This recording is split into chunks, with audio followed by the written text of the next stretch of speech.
د نبی کریم صلی الله علیه وسلم وفات هم د ربیع الاول په میاشت کې شوی دی. څنګه د پیغمبر علیه السلام د پیدا کېدو نه مخکې بعضې داسې نښې ښکاره شوي وي چې د هغې نه د حضور پاک د دنیا راتل معلومېدل. دغه رنګې د هغې د وفات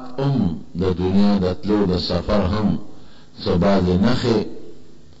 او بعضې علامې ښکاره شوي دي، لکه حجة الوداع چې د حضور پاک اخیری حجم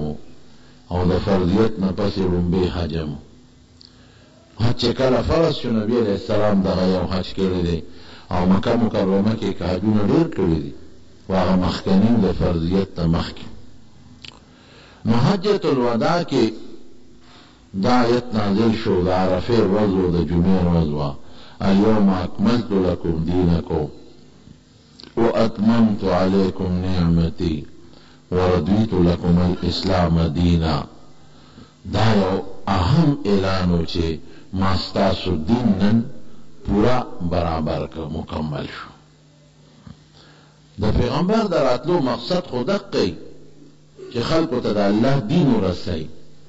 نو دا یو اشاره شو د نبی علیه السلام د وفات چې د پیغمبر علیه السلام د دنیا د راتلو د بعثت چې کوم مقصدو هغه پوره شو. هو الذي ارسل رسوله بالهدى ودين الحق ليظهره على الدين كله. الله دې لپاره را لېږلی دی چې اسلام په ټولو دینونو غالب کی او د اسلام غلبه او حقانیت خلکو ته ښکاره شي. هغه هدایت دین حق او د اسلام غلبه هغه مکمل شو. اسلام خور شو، د خلکو په نظر کې د نورو دینونو نفرت پیدا شو او د اسلام غلبه او حقانیت په هغه زمانه کې په ټولو دینونو راغی. دین د احکامو په بنیاد، د عقایدو په بنیاد، د اعمالو په بنیاد، د معاملاتو په بنیاد او چې څومره د انسان اجتماعي انفرادي ضروریات دي په دغه ټولو لحاظ دین مکمل شو او داسې شی پاتې نه شو چې انسان هغې د دنیا د ژوند یا آخرت د ګټې ذریعه وي او هغه دې نیمګړې پاتې شي.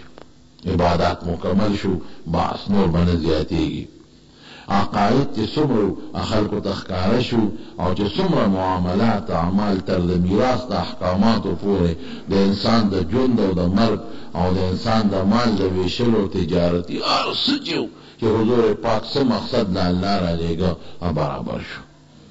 واتممت علیکم نعمتي، الله وایي دا دین زما لوی نعمت دی او مې در باندې پوره کړ. غټ نعمت د نعمتونو نه دین دی. ولې د دې دین په ذریعه ته الله ته به نږدې کېږي او جنت ته به د دوزخ نه بچ کېږي. دا نعمت پې در باندې پوره کړو. او ورضیت لکم الاسلام دینا، او تاسو له چې کوم دین ما غوره کړ د هغې نوم درته ما په خپله مقرر کړ چې هغې ته اسلام وایي. نو دا نښه شو د حضور پاک وفات ته چې د علیه السلام د راتلو مقصد د دین پوروالي هغه وشو. بیا نبی علیه السلام اعلان وکړ خذوا عني مناسککم، مانا دا حج طریقې زده کې لعلی لا احج بعد عامی هذا، ممکن ده چې دې نه پس زه بل حج ونه کوم. نو مانا چلونه زده کې ګورئ، ځکه د حج دا چل او طریقه بې زمانه بیا د بل چا نه نشي زده کولی. دا نقلي څیزونه دي په عقل نه معلومیږي. نو مانا زده کې نو چې کوم اکابر صحابه و هغې پوه شو لعلی لا حج بعد عامی هذا، ممکن ده چې دې کال نه پس بل حج ونکم. پوه شو چې پیغمبر علیه السلام دا خبر وکړم دی کې څه چل دی، دا د حضور پاک اخیری حج دی. او واقعي همغسې وشوه د دغې اعلان او د حج نه پس د نبی علیه السلام تقریبا 81 کاله پس وفات، 81 ورځې پس وفات شو. 81 دن دا د دې په منځ کې تېرې شوې. ربیع الاول دا په د ربیع الاول دا اعلان چې کېده د ذوالحجې 9 تاریخ، 9 تاریخ د ذوالحجې. نو ذوالحجه ورپسې بیا څه ورته ویل کېږي محرم، بیا ورپسې سفر او بیا ربیع الاول 3 میاشتې شوې. نو درې میاشتې شپېته ورځې شوې، زه خطا شوم، یو اتیاره تقریبا یو شپېته یا دوه شپېته ورځې د دې په منځ کې فاصله وه، یو شپېته یا دوه شپېته ورځې پس نه درې میاشتې څو جوړېږي؟ 90 دن جوړېږي. نو دا اعلان د ذوالحجې په نهمه شوی، نو ذوالحجې پسې محرم نهمې پورې یوه میاشت شوه، د سفر نهمې پورې دویمه میاشت شوه، او د ربیع الاول د نهمې پورې دریمه میاشت شوه. نو درې میاشتې لس کم سل ورځې شوې که نه، یعنې دوه درې ورځې د پاسه درې میاشتې پس د دې نه نبي علیه السلام وفات شو. بل دا آیت صورت نازل شو اذا جاء نصر الله والفتح ورأيت الناس يدخلون في دين الله أفواجا فسبح بحمد ربك واستغفره إنه كان توابا. کہ دا صورت کله نازل شو، بعض علماء وی چې پورا کون اخیری صورت نازل دی، نو هغه همدا دی کہ دا صورت کله نازل شو. نو نبی علیہ السلام ته الله وی ما د سره مدد وکړه، مدد زما راغی او مکه مکرمه فتح شو، او ته خلک اینه کې ډلې ډلې په اسلام کې داخليږي. مکه چې فتح شوه دا خلک به جوق در جوق ډلې په ډلې راتلل او مسلمانېدل به. نو بیا ته څه کوه؟ بیا فسبح بحمد ربک واستغفره، د خدای تسبیحات اوس باقي وایه او استغفار وایه، انه کان توابا. نو پیغمبر علیه السلام مبارک دغه ورځو کې ډېر زیات تسبیحاتو له زور ورکړو، تسبیحات به وي او استغفار به وي او ذکرونه او لا اله الا الله، دا چې خاص کوم اذکار دي دې له پیغمبر علیه السلام زور ورکړو. د دې نه بعضې صحابو دا معلومه کړه چې د نبي علیه السلام مبارک نیټه نږدې ده. حضرت ابن عباس د عمر نه کم، حضرت عمر فاروق رضی الله عنه به دې خپل مجلس کې کېناو، حالانکه په هغه مجلس کې به اکابر صحابه هم ناستو، مشران سپینګري. عبدالرحمن ابن عوف اعتراض وکړو، سعد ابن ابي وقاص اعتراض وکړو، وی د ده په شان خو زمونږ بچي دي، زمونږ نوسي دي، نو دې ته مونږ سره یو ځای کېنئ، دا کشر هلک ولې مونږ سره په مجلس کې یو ځای کېنئ؟ عمر صاحب ورته وی تاسو ته پته ده، وی دا ودرېږه وجه به درته اوس ورته نه کوم، بیا به درته ووایم. ابن عباس صاحب یو ځل ما پسې سوال جواب وکړو، وی زه پوه شوم چې څه مې بلي، وی دغه اکابر صحابه ناستو، مشران سپینګري د حضور پاک نږدې، او وی زه خو کشرم زه وبللم. وی ما ته وی چې نبی حضرت عمر دا آیت وی سورت وی اذا جاء نصر الله والفتح، وی ځای که نه د دې صورت متعلق تاسو څه وایئ؟ نو چا وی چې دې کې خو د الله امداد ته اشاره ده، چا وی د مکې مکرمې فتح ته اشاره ده، چا وی نبی علیہ السلام ته خدای پاک وی چې استغفار وایه او تسبیحات وایه. وی ابن عباس ستا څه نظریه ده؟ ستا د دې صورت متعلق څه سوچ دی؟ هغه کشرو وی هي اجل رسول الله صلی الله علیه وسلم، وی دې کې د پیغمبر علیه السلام وفات ته اشاره ده. بس صحابه پوه شو. عمر وی امام دغه سوچ دی چې کوم ستا سوچ دی. ابن عباس د پیغمبر علیه السلام خدمت کړی، لوټه ورته یو ځل کېښوده د اوبو، تپوس وکړه حضور پاک، وی دا لوټه چا ایښودې ده؟ وی د ابن عباس. دعا یې وله وکړه، په سر یې وله لاس راښ کړ، اللهم علمه الکتاب والحکمة، خدای دله د قرآن علم ورکړي او د قرآن په مقاصدو او په احکاماتو پوهه وله ورکړي، خدای وله هغه پوهه ورکړی. نو د دې صورت نه بعضې علمو دا معلومه کړه چې د نبی علیہ السلام وفات نږدې دی، او جبریل علیہ السلام په رمضان کې راته او نبی علیہ السلام ته به قرآن اورو، دور به ورسره کو چې کوم حصه د قرآن به نازله وه د هغې دور. حضور پاک فرمایي وی په دې کال جبریل راغی او دوه ځله زمو د قرآن واورېده، دوه ځله دور شو، او په نورو میاشتو کې په رمضان کې به 10 شپې اعتکاف کو، او په دې کال کې په رمضان کې 20 شپې اعتکاف وکړو. ډېر اندازه معلومه شوه چې د نبي علیه السلام مبارک د تلو ټیم برابر، داسې نورې نښې وې. به هر کیف حضور پاک بیماری سوه، سرخوږې، یو جنازه وه د انصارو، د هغه جنازې نه چې واپس شو نو عایشې بیبي کره لاړ، نو عایشه وی وا رأساه، د هغې سر خوږېده، سر مې خوږېږي. نبی علیہ السلام او فرمایل بل وانا ورأسا، بل وانا ورأسا، عائشہ زما سر خوږیږي. او بیا وتا حضور پاک خو خوشتبه مو خوشتبی به کوله. نو بی عائشہ ته او فرمایل وی عائشہ وی فکر مکوا، وی کستا دا سر خوږیږي او ته سر می ماتیږي او ته د سر خوږی نه مړ شوې کنه، نو وی ته خو بختوره زه به در باندې جنازه وکم، خبرې کوم جنازه به در باندې وکم. هغه ښځې خو عجیبه کنه. نو هغې وی وی همدقسې امام وی چې زما مرګ دی خوښ دی، زما مرګ دی خوښ دی. او وی چې زه مړه شم نو مازدیګر به دې زما په ځای بله ښځه کور ته زما کوټې ته راوستي. اوس هم داسې ښځې وایي که نه، وی په سر اوس اعتبار دی. وی د ښځې جنازې پسې چې رواني نو نظر یې په پردو کوڅو کې منډې وایي چې دا د غسل اوبه کله وچېږي چې زه بله ښځه راولم. نو عایشه بیبي ورته همدقسې وایي وایي چې وایي ته ځکه چې زما په مرګ خوشحاله او چې زه مړه شم که نه نو فورا به د شپې له بیا زما کوټې ته سهار له به زما کوټې ته بله بیبي به دې راوستي. حضور پاک وفرمایي نه عایشې داسې نه ده، خو ته به له دې سرخوږي نه جوړه شي، الله به دې جوړه کړي او ممکن ده دا زما خیري بیماري وي. د انصار یو ښځه ناسته وه، بچی یې مړ شوی. عایشه بیبي ورته وایي وی صاحب دا یو ښځه ده او ماشوم یې مړ دی او غمجنه او پریشانه د تاله راغلې ده. نو حضور پاک تسلي ورکړه وی چې د کوم انسان 3 ماشومان مړه شي او مور پلار پې صبر وکړي الله به جنت ورکړي. وی صاحب که 2 چا مړه شي حضور پاک ته به وحی راتله تدریجي، دې کې هم د الله حکمت و چې داسې ورو 3 بیا 2 بیا 1 نو امت به خوشحاله شي چې د پیغمبر علیه السلام او د عایشې په مطالبه الله احسان وکړو. وی که 2 مړه شي، وی که 2 بچي هم د چا مړه شي الله او دې پې صبر وکړي مور او پلار الله به جنت ورکړي. دا ښځې خو یو بچی و. وی صاحب که یو بچی د چا مړ شي، وی که یو ماشوم هم مړ شو نابالغه مور پلار پې صبر وکړي الله به جنت ورکړي. نو د عایشې خو خپل بچي نو. وی صاحب که د چا بچي نه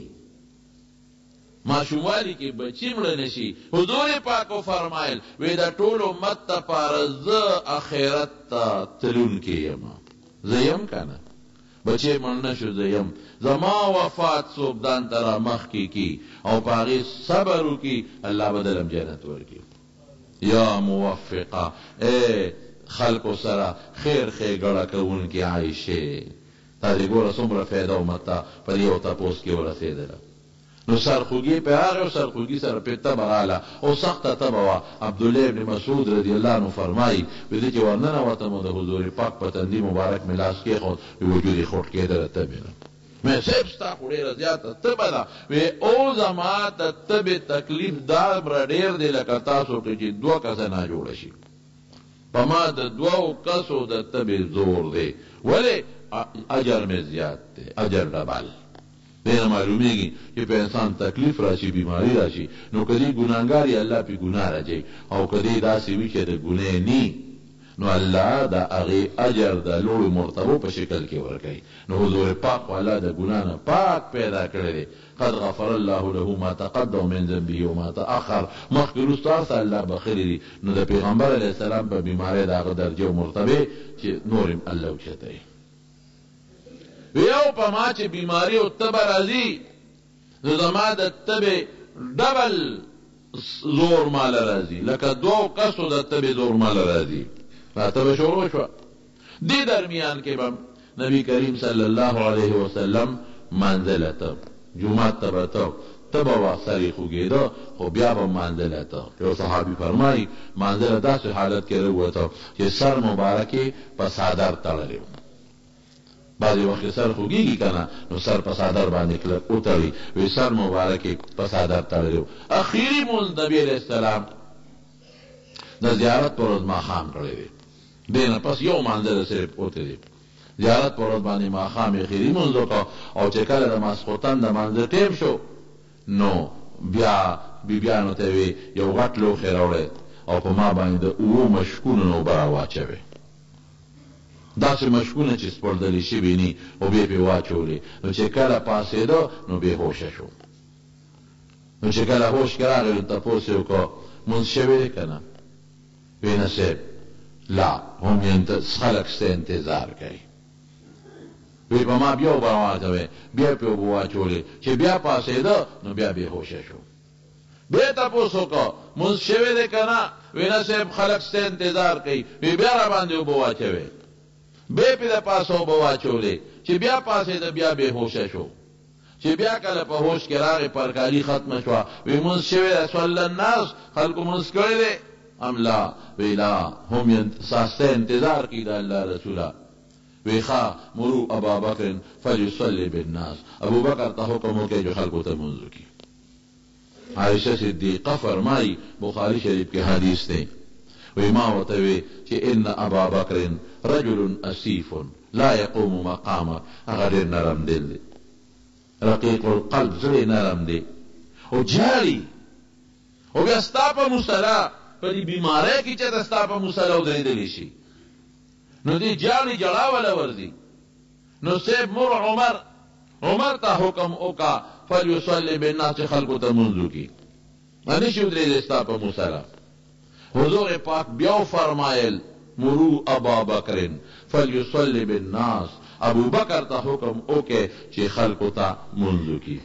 عائشہ صدیقہ هغه خو پلار او بخاری کې بل ځای راځي وی ما وی چې کله ما پلار د پیغمبر علیه السلام په مصلا ودرېد او په دې بیماری کې حضور پاک وفات شو نو بیا به خلک وی چې ابوبکر سپیرو او ټول عمر به ابوبکر د خلکو بدی شي وی به چې کدی په مصلا نه وی ولا نو دا نبی علیه السلام به نه وی وفات شوی نو ما دا سوچ کو وی زه څه خبرومه چې داغه په مصلا څوک داغه په جون ودرېږي نو هغه سره به خلک ډیره زیاته مینه کوي خلق په ډیر زیات خوښ کی وی دې نه څه خبرو وی بیا مې ورته وی چې الله رسول ابوبکر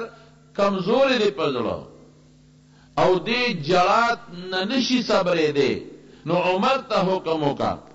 وی بیا فرمایل چې مرو ابا بکر ما ته بالخصوص وی مری ابا بکر ابوبکر ته حکم کاوه وی حفصه ته وی حضرت حفصه ام المؤمنین ته دا عمر لور ته چې ته ورته وایا چې عمر ته وی نو حفصه ورته وی الله رسول ابوبکر په ځل نرم دی او عمر به منځو کې د ما پلار وی په نبی اسلام غوسه شو ان کنتن سوا تاسو اقا صواحب یوسف د یوسف علیه السلام د زمانه خدای تاسو د لاسه یوسف علیه السلام د تکلیف خود د لاسه نور رسیدلی ما د تکلیف ولې راکوي د ما خبره نه مانه او به زور سره وی چې مرو ابو بکر ته حکم وکړي اتفاق دو یو کتاب لیکلی دی او سیرت چې ابو بکر صدیق چې کله حضرت بلال ته پته ولګی ابو بکر ته وایا نو دغه وخت کې حضرت دا یو تاریخ لیکلی حضرت ابو بکر په موقع نه وای نو حضرت عمر ته وی چې ابو بکر خو نشته په موقع ته مخکې شو دا مستوکا عمر منځو چې څنګه منځو کو پیغمبر سم پوي شو تاسو کو ایمون چاو کو منځ عمر کو تاسو ته معنی چې ابو بکر مخکې کې تاسو له ابو بکر مخکې نه کو بیا حضرت عمر فاروق جلل بلال ته بلال خدای سره ونکړل چې کله پیغمبر علیه السلام نوم د ابو بکر غشته نو زپاته دی ولې د مانځوي دغه منځونه بیا د نبی علیه السلام په عدم موجودګۍ کې حضرت ابو بکر صدیق وکړل دا د خلافت ته یو ګوره اشاره ده منځونه حضرت ابو بکر صدیق وکړل سور لا سورې د پیغمبر علیه السلام ټوله بیماری و د زبرګي په 28م تاریخ باندې نبی علیہ السلام دا سفر په 28م تاریخ علیہ السلام بیمار شوی او ولس منځونه نبی علیہ السلام په کور کې ځان لکړي دغه بیماری په دې ورځو کې چې تاسو یې طاقت او جمعه ته بته او چې کله بیا وجود کمزور شو نو بیا جمعه ته نشوتلی نو ولس منځونه نبی علیہ السلام په کور کې ځان لکړي په دې څوارلس ورځو کې باقی د جمع کړی یو موقع کې صحابه کرام رالل او حضور پاک ته وی چې د الله رسول صحابه جاړي جمعات کې او خصوصا انصار ډېر جاړي د مدینه انصار دې په دې ټولګي ناشتي ولی جاړي وی چې مونږ ډېر ورځې شو د پیغمبر علیه السلام مخ مبارک ونلید نو صحابه دې په دې ټولګي جاړي او بیا انصار ډېر جاړي نبی علیہ السلام وی ښه په مو براواله او ما بوزي اوچت مې کې جمعات ته مې بوزي او به په د پاسه واچول چې به واچولې او جمعات ته اوچت ک بویا ته کور کې دنه یو طرف ته حضرت عباس وګا ورکړه او بل طرف ته حضرت بریری وګا ورکړه او چې د جمعات د کوټې د دروازې نه بار ک نو ادل کې حضرت علی بار ولاړو نو بریری خپل وګا د نبی رسول الله علی صاحب ته حواله کړه نو یو طرف ته حضرت عباس وګا ورکړی و د ترخ مبارک کې او بل طرف ته حضرت علی وګا ورکړی و او حضور پاک کې دومره سکت نو چې حدیث د بخاری کې راځي د خپې و پس راخ کې شو نو د غټې ګوتې په ځمکه یو کرخه جوړه کړه په مبارک نه شو چتوله چې څنګه راغی او داسې وخت را دننه شو چې حضرت ابوبکر صدیق په مانځه ولاړ جمع باندې ولاړو هغه چې څنګه پوه شو نو نبی علیہ السلام ته اشاره وکړه چې مرستو کېږه په خپل ځای ودرېږه لیکن هغه بیا مرستو شو او نبی علیہ السلام لاړ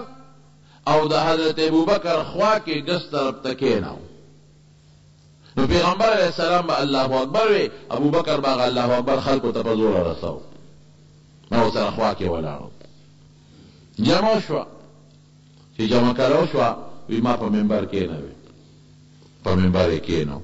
دا اخیری خطبه الوداع وته وی د پیغمبر اسلام اخیری تقریر بس د زیارت ورځ ده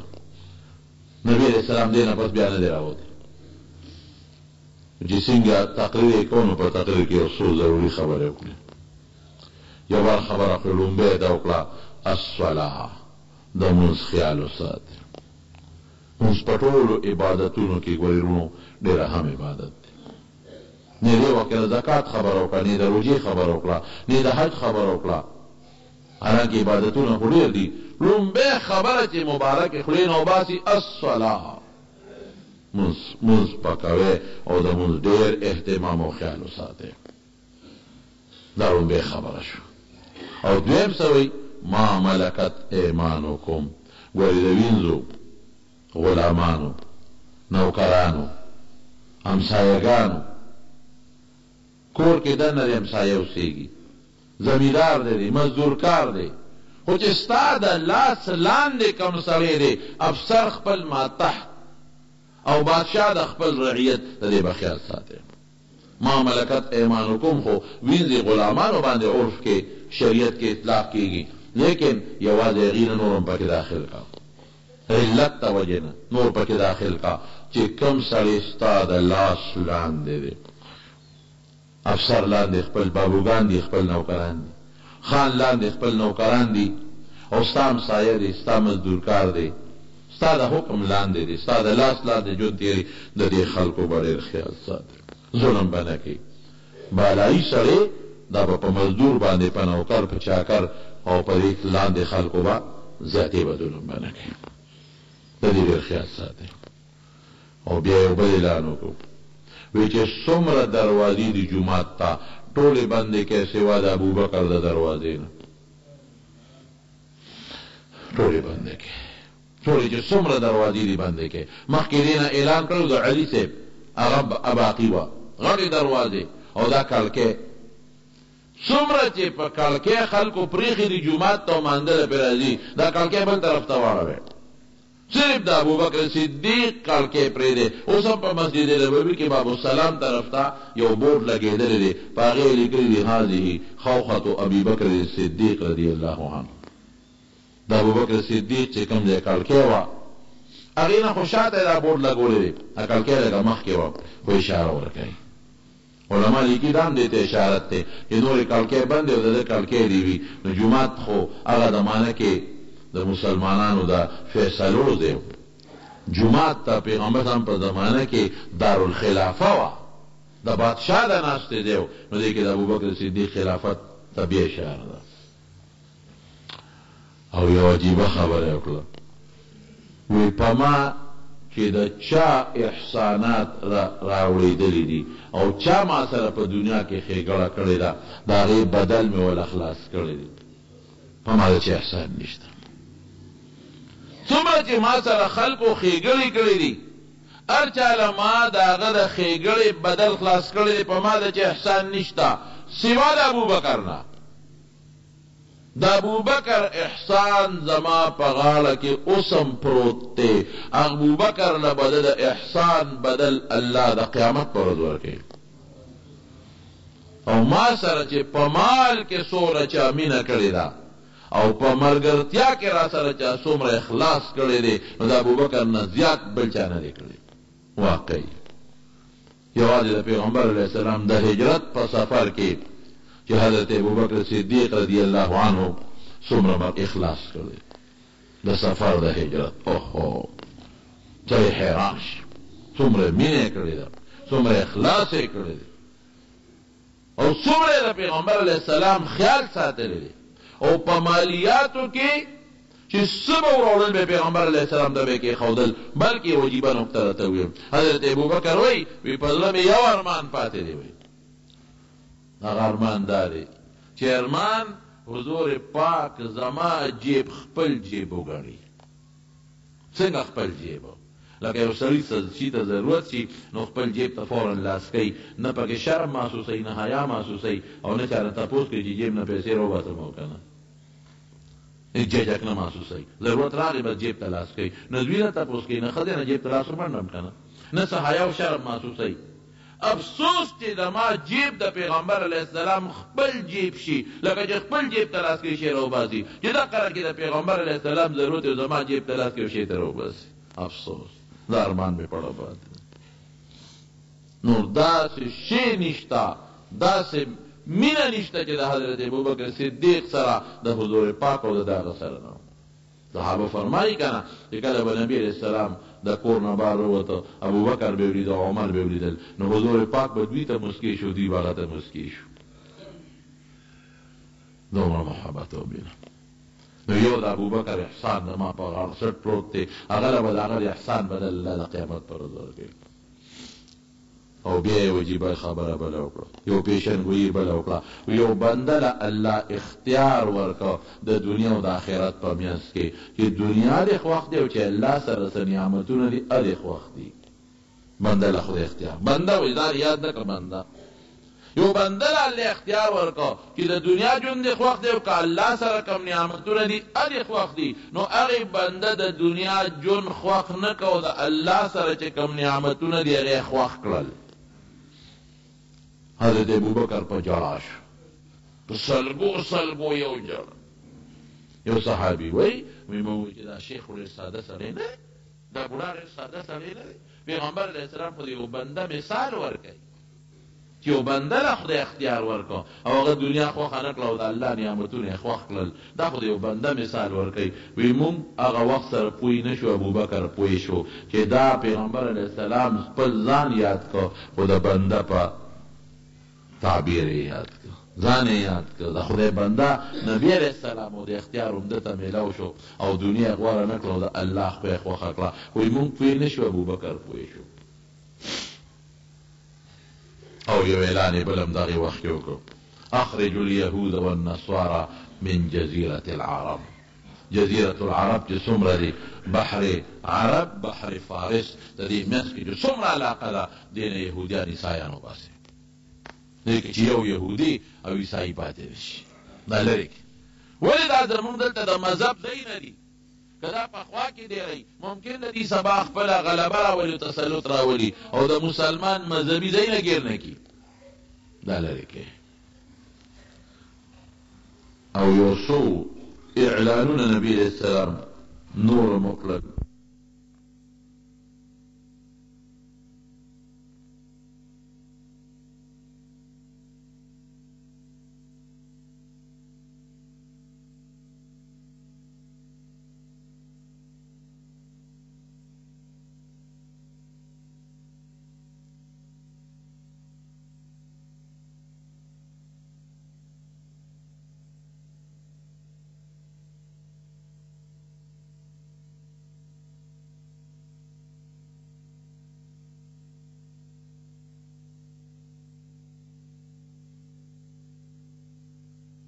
الامه مما صنعوا وی خدای دې په يهودو او په عیسایانو لعنت دادل کی ولی وی هغه د پیغمبرانو قبرونو ته سجدې کړې دي او د خپل پیغمبرانو قبرونو نه جمعتونه جوړ کړی دي هغه د سجدې ورته کوي ولی زما لا بل ذکر راځي لا تتخذوا قبري وصنا يعبد ولی زما د قبرنا یو د عبادت شی جوړ نه کې چې دا زما قبر ته سجدې نه لګوي امت یې راو جماعت سره خو د امت عقیدت او محبت او مینه ډېره ده نو اصل چې زما د وفات نه پس زما قبرونو ته سجدې ولګوي یو خبره بله مو کړه هغه عجیبه ده وی چې کوم څیزونه تاسو ته ما ذکر کړي چې دا حلال دي او دا حرام دي نو ګورئ د دې نسبت ما ته ونه کې نه ما در باندې یو شی حلال کړی دی او نه ما در باندې یو شی حرام کړی دی ما ته چې الله څه ویلي دي چې دا حلال دی مې ته بیان کړی دي او چې الله څه ویلي چې دا حرام دی هغه مې ته بیان کړی دي يحل لهم الطيبات ويحرم عليهم الخبائث پیغمبر علیہ السلام ته که د حل او د حرمت نسبت کیږي نو پیغمبر علیہ السلام د هغې مبین دی بیانونکی دی نو ما درته دا بیان وکړه چې دا حلال دی بېشکه خدای خو مونږ نه نو مونږ ته خو د حضور پاک په ژبه دا معلومه شو چې دا حلال او دا حرام نو پیغمبر علیہ السلام دلته کې مضبوط اعلان وکړه چې دا څومره څیزونه حلال دي نو ګورئ د دې حقیقي نسبت ما ته ونه کې مجازي ما ته کولی شي حقیقي نسبت به الله ته کوي الله به ما په ژبه تاسو ته دا حلال کړي دي او الله په زما په ژبه تاسو ته دا حرام به ښکاره کړي دي نو حلال حل او حرمت دا د الله په اختیار کې دي دا یو څو اعلانونه وکړل او د دې اعلانونو پس بیا نبي کریم صلی الله علیه وسلم کور ته دننه شو د دې بیمارۍ دوران کې یو راله بی بی فاطمه رضی الله تعالی عنها او اتفاق دا چې کوم وخت کې دا راله نو نبی علیہ السلام انتهایی په تکلیف کې و ډېر تکلیف کې و نو هغه جلا شو دې سره خو مینه زیاته وه نو هغې وکره بابا وکره به ابا او زما د پلار تکلیف او مصیبت علیہ السلام ورته وفرمایل چې نن نه پس به په پلار مصیبت نی لیس علی ابیک الکرب بعد هذا اليوم نن نه پس به په پلار تکلیف نی خام د دنیا جون نه پس به آخرت جون شروع شي تکلیف ختم نو ځان ته رانږدې کړه نو چې رانږدې کړه نو ویې ژړل نو بیا ځان ته رانږدې کړه نو چې رانږدې کړه نو ویې خندل نو بی بی عایشه وی وی فاطمه ما خو ډېره هوښیاره ګڼلې یو وخت کې هم ژړه هم خنده یو وخت کې خلک جالي خنداني او د خندا په ټیم کې ژړاني نو هم دې وژړل هم دې وخندل دا ولې وی زه د خپل پلار راز نه فاش کوم دا ما سره د خپل پلار راز دی نو چې کله وفات شو حضور پاک نو بیا دې تپوس وکړه عایشې مېره مور یې وه وی فاطمې وی زما د موروالی په حق د نه تپوس کومه چې حضور پاک ځان ته رانږدې کړې نو تا وژړل ولې او بیا دوباره رانږدې کړې تا وخندل دا ولې وی اوس به یې درته وویل وی په لومړي ځل ځان ته رانږدې کړم وی ما ته چې بچې زما په دې بیمارۍ کې دا زما د وفات بیماري ده دې کې زما د دنیا نه آخرت ته سفر دی دې کې د وفات کېږم خو ګورې چغې به نه وې او صبر به کوې وایي چې د پلار مې واورېدل چې وفات کېږي او بیا د حضور پاک په شان پلار الله اکبر وایي ما یې ژړل ومې ژړل واقعي ډېره دړمنه وه ډېره زیاته دړمنه وه وایي بیا چې زما ژړل ولیدل نو ځان ته یې رانږدې کړمه ما ته چې بچې مه ژاړه زما په ټول خاندان کې بچو کې د ټولو نه مخکې به ته ما پسې رارسېږي هماغسې شوه د حضور پاک د وفات نه پس 6 میاشتې پس دا وفات شوه 6 میاشتې پس ډېره دړمنه دې نه پس چا سره خبرې نه دي کړې کور کې دننه وه بهر نه راوتل صبت علی مصائب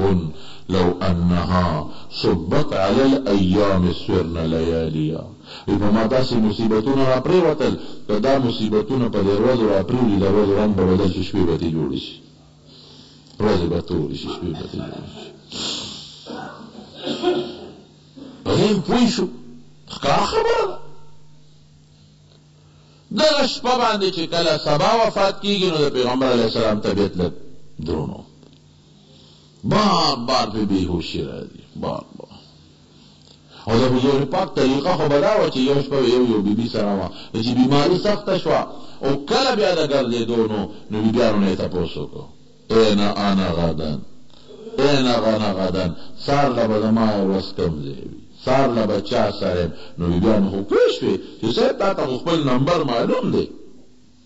خو چې دا بار بار تپوس کې نو دې کې څه چل دی. وی صاحب چې ستا کوم ځای خوښوي، ستا چې کوم ځای خوښوي. نو د عایشې دا کوټه ښه ده، د ابوبکر لورم ده، ډېره دا خو زه درته وایم دا کوټه ولې ښه ده، یو جومات ته نږدې ده، دروازه کړکۍ جومات ته وه، نو جومات ته پې اسانه تللی شي. نو عایشه خو عایشه صدیقه او ټولې بیبیانې امهات المؤمنین د حضور پاک د جنت ملګري دي، خو د عایشې فضیلت په نورو لږ زیات دی په دغه جنډو بیبیانو. فضل عائشة على سائر النساء كفضل السريد على سائر الطعام. حضور پاک فرمایي لکه څنګه چې ماته ډوډۍ چوړه کړې ډوډۍ په خورما کې په نورو ډوډو باندې غوره ده، خشته لګي، وي دارنګه عایشه د نورو بیبیانو په نسبت باندې بهتره ده. عایشې صدیقې په نمبر کې بیمارم شو، د هغې په نمبر کې بیماري زیات هم شوه او د هغې په نوبت کې وفات شوی دی. دا د هغې ورځ وه. د شپې تکلیف و سال ټیکو، بیا سال داسې ټیکو چې جمع ولاړه وه. نو حضور پاک په خپله پاڅېده او که دروازه کړکۍ وه، جومات ته چې کومه کړکۍ وه په هغې پرده پرته وه چې د سوړه چاونده کې کور ښکاره نه شي. نا کړکۍ کونه وکړله او هغه پرده کې سپونو ته وکتل. د ډېرو ورځو نه خو صحابو نه ولیدلې چې هغې څنګه د پیغمبر علیه السلام مخ مبارک ولیده. وی دا مخ یې را باندې داسې ډولې ښکاره شو کأن وجهه ورقة مصحف، لکه چې د قرآن پاڼه وي، داسې خشته وه. د ښکلي شي تشبیه یې د قرآن د پاڼې سره ورکوي، وی داسې خشته وه. او چې پیغمبر علیه السلام په صفونو کې صحابو ته وکتل چې صحابه که زه نه مې صفونه ولاړ دي، نو مسکې شو. او صحابو دا ګمان وکړو چې که نبي علیه السلام روزي ابوبکر جمع ته ولاړ دی، سارمون د جمع رانانه ده. چې پیغمبر پوه شو چې که زه اوس لږم یو قدم اخلم نو صحابو باندې جمع ګډوډېږي، صفونه به مات کړي، ما له به رامنډه کړي، ما به ونیسي. نو بس زه یې ورته لاس داسې وړقوم چې بس تاسو خپل لمونځ کوئ او پرده یې راښکته کړه. خو دومره بیا هم کمزور و چې پرده یې پوره ښکته نه کړی شوه. خو طبیعت یې خو علي صاحب بار ووتو، صحابو ته تپوس وکړو کیف اصبح رسول الله صلی الله علیه وسلم، طبیعت یې څنګه دی؟ اصبح بحمد الله بارئا، اصبح بحمد الله بارئا. د خدای حمد او د الله صفت دی، طبیعت یې ټیک دی. حضرت ابوبکر صدیق راغی تپوس یې ترې وکړو، وی د الله رسوله د هغه یو بیبي صنح ته وایي د مدینې شریفې نه لږه بعد، وی صنح ته لاړ شم نن مو طبیعت څنګه دی؟ وی د لاړ شه. نو تقریبا د 10 بجو ټیم کې د پیغمبر علیه السلام طبیعت ګډوډ شو. بیبي عایشه صدیقه فرمایي وی زما سینې ته یې ډډه والې وه، سر مبارک یې زما سینې ته پروت و او یو کاسه کې مې ورته اوبې ښودې وې. نو تکلیف زیات شو، نو کله به یې سر مبارک په پتون زما کې ایښوده او کله به یې اوچت کړه. او یو څادر و، نو کله به یې څادر په مخ واچو او کله به یې لر کړ او لاس مبارک به یې اوبو کې کېښود، نو په مخ به یې راښ کړ، په مخ به یې راښ کړ. ان للموت سکرات، یاره د مرګ مخکې چې کوم بیماري ده او کوم تکلیف دی نو سخت دی. ویدی چې د مارو راننوته عبدالرحمن، وی چې راننوته هغه سره مسواک و، مسواک یې مږه. وی حضور پاک هغه مسواک ته داسې ډېر په غور وکتل، ما ورته چې صاحب مسواک ته شوق کیږي مګي سر مبارک وړاقو یاو ویراوا میغش ما وی اولینه لک صاحب دل لګ نرم کم په سر مبارک وړاقو ما هغه مسواک راواغی ته په خپل خپل کې مې نرم کړ چې کونه مې ټول ګورو خه مې نرم کړ او حضور پاک له مې ورک وی داسې مسواک یو مګ چې داسې خپل مسواک چرته نو مګلی زه خشتا او زه مال راک واپس وی ما زر حضور پاک هغه مسواک په خپل خپل کې مګ بی عائشہ وی خلک وی چې د دوه اخترونو میاس کې د شوال په میاس کې نکاح پیرا ده اوهو قمقلو وی زمانه زیاته بختوره خزه بله کمه ده زمان نکاح خو د اخترونو میاس کې شوی ده د شوال په میاس کې شوی ده وی زه څومره بختوره ما وی زما په غیږ کې د حضور پاک نه سوته ده او زما په کوټه کې دفن شوی دی او اخر وخت کې زما او د حضور پاک لاړو خدای شریکی کړی دی مسواک ماو مګاغي له مې ورکو وی مګو او بیا حضور پاک چې کوم مسواک اومګو نو ما زر په خپل خپل کې وو زما لاړې د رسول الله مبارک خېټه ته ورسېدې او د رسول الله مبارک لاړې زما خېټه ته ورسېدې ټول لوی خبره مسواک یو مونږ خصائص کبرا کې سیوطی لیکي حضرت جبرئیل علیہ السلام روزانه براته د پیغمبر علیہ السلام عیادت وکاو ته څنګه دي درانه وخت ملک الموت سره چې څنګه ورته او ملک الموت ور سره دي نو لومبه حضور پاک ته وی الله رسول ممکن ده چې دا وحی په بنیاد دنیا ته د ما دا اخیر راتلی بس وحی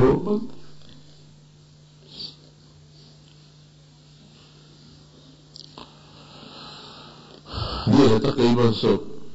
واته ورځې مخکې دا آیت نازل شوی چې واتقوا یوما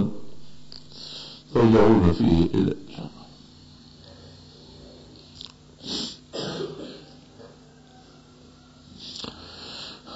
وحی په بنیاد دا ممکن ده چې زما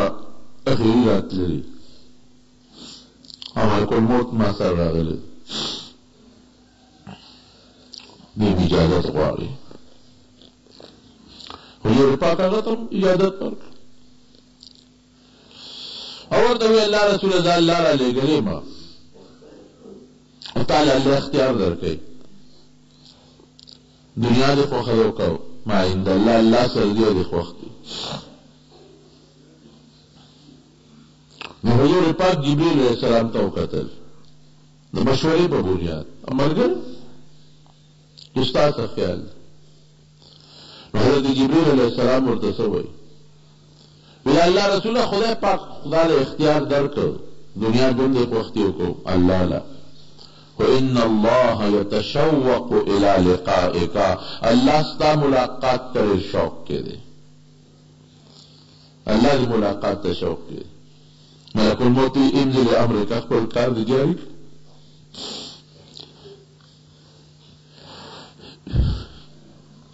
بی عائشہ وی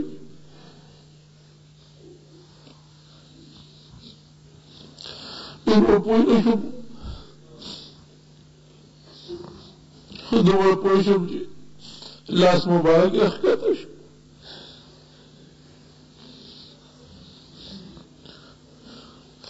او خوشبوی محسوس کرد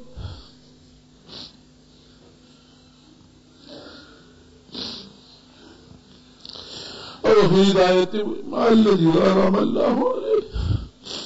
من النبيين والصديقين والشهداء والصالحين وحسن أولئك رفيقا يا اللهم الرفيق الأعلى اللهم الرفيق اللهم الرفيق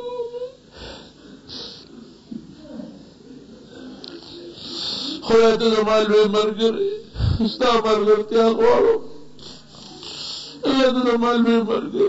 استا مر گئے اللہ تو زمان میں مر گئے استا مر گئے کیا غوار